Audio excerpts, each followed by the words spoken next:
It was a day that changed the world. A day that would be remembered for centuries to come. But for those who were there, it felt like the end of everything they had hoped for.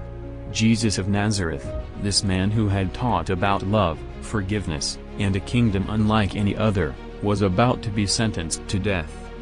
Earlier that morning, Jesus had been dragged before the Roman governor, Pontius Pilate. Pilate, knowing that Jesus had done no wrong, tried to set him free. But the crowd, they weren't having it. The priests and leaders of the people stirred them up, demanding Jesus' death. Pilate, in a difficult spot, offered them a choice. He could release one prisoner, Jesus, or a man named Barabbas, a notorious criminal. The crowd screamed for Barabbas. Jesus, the innocent man, would take his place. Jesus, already beaten and bruised, was handed over to be punished. The soldiers mocked him, placing a crown of thorns on his head and a purple robe on his shoulders, pretending to honor him as a king. They spat on him, slapped him, and forced him to carry the heavy cross on which he would die.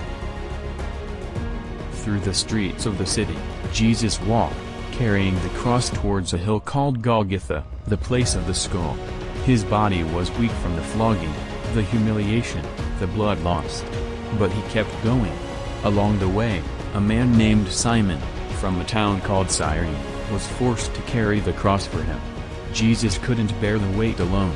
Sometimes, we too need help in our most difficult moments. When they reached the hill, the soldiers nailed Jesus' hands and feet to the wooden cross. They lifted it up, dropping it into place with a sickening thud. Jesus hung there, suspended between heaven and earth. He was mocked by the crowd, ridiculed by those passing by, and even by one of the criminals who hung beside him. But through all the pain, the cruelty, and the rejection, Jesus said something powerful. He looked at the people who had done this to him, and instead of condemning them, he said, "Father, forgive them, for they do not know what they are doing." In his final moments, Jesus taught us a profound lesson. Even in the midst of betrayal and suffering, forgiveness is the answer. Jesus wasn't focused on revenge. His heart was still full of love for those who were hurting him. One of the criminals next to Jesus mocked him. But the other, realizing who Jesus was, asked, "Jesus, remember me when you come into your kingdom." And Jesus, even in his agony, responded, "Truly I tell you, today you will be with me in paradise." Jesus offered hope to the very end. Even at his lowest point, he extended grace to someone who had nothing to offer. A reminder that no one is beyond redemption, no matter where they've been or what they've done. As the hours passed, the sky grew dark.